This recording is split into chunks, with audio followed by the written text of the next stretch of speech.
All right, let's go over a couple of things that you need to know about logarithms for IB math. All right, now most of the time, if you have to use a logarithm in IB math, what you're going to be doing is you're going to be solving an equation for an exponent, like you see in finance. That's where it comes up the most, is in financial applications. There is a property of exponents that we're going to be able to use, and that is if you have an equation and you have to solve for like the variable, like this, like what's c, well, you could take the logarithm of each side. We just have a single thing over here and a single thing over there with a power, so nice and easy. It's all simplified. So you can take the logarithm of each side, like this right here.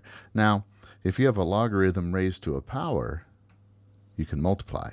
Now, as to why, we're not going to get into that in that video. I'll link a video that explains all of the properties of logarithms down below, but basically, that's what you can do. And so, because this is a number, it's 10 to some power that equals a, and this is 10 to some power that equals b, and that makes this a number times c. You can divide. And then you just got to plug it into the calculator, and you're done. So let's see an example of how that goes. Let's say we had some investment. The initial amount was $4,500, and the future amount after a certain amount of time was $7,000. The interest rate, 3.8%, and it's compounded annually, so k equals 1.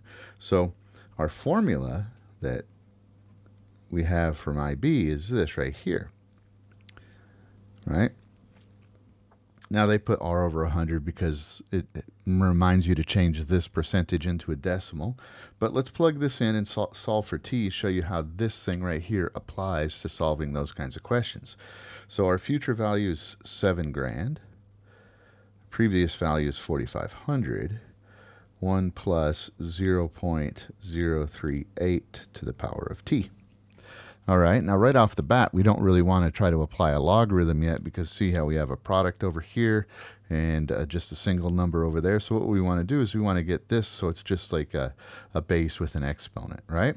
So we're going to go ahead and divide 70 by 45, right? Because you divide, you can reduce. And I could reduce that a little further.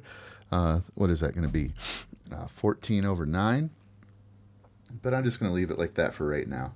1.038 to the power of t.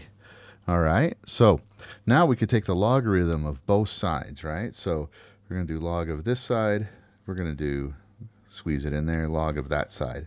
So writing it out so we can see, 70 over 45, that could be reduced by 5, but I'm not going to right now, equals log 1.038 to the power of t. Now, I can apply this property with the exponent, turning into multiplication. If I wrote it all out, this is what it would look like. Normally, I would just go ahead and divide from here, but times log 1.038, and then you can just divide both sides by this. Over here on the right, they're going to reduce, and you're going to be just left with t. So this is what we're going to have to plug into our calculator. And I'll show you how to do that right now too. 1.038 equals t. So our trusty calculator here, good old TI-30, my favorite. So I'm going to go ahead and divide like that. I'm not going to write it down. It's a repeating decimal. So I'm going to do the logarithm of that. So logarithm of my answer, right, divided by, you have to make sure you close the parentheses, the logarithm of 1.038, 11.846, da da da. Now, if we're being asked in how many years, well, it's going to take 12 years before you hit that because it's compounded annually. So it's actually going to, after 12 years, it's going to be worth a little bit more. But yeah, there you go. So I hope this was helpful. Thing for IB math you got to know is you got to know how to use this property to solve for an exponent like t. So anyway, I hope you guys have a good day.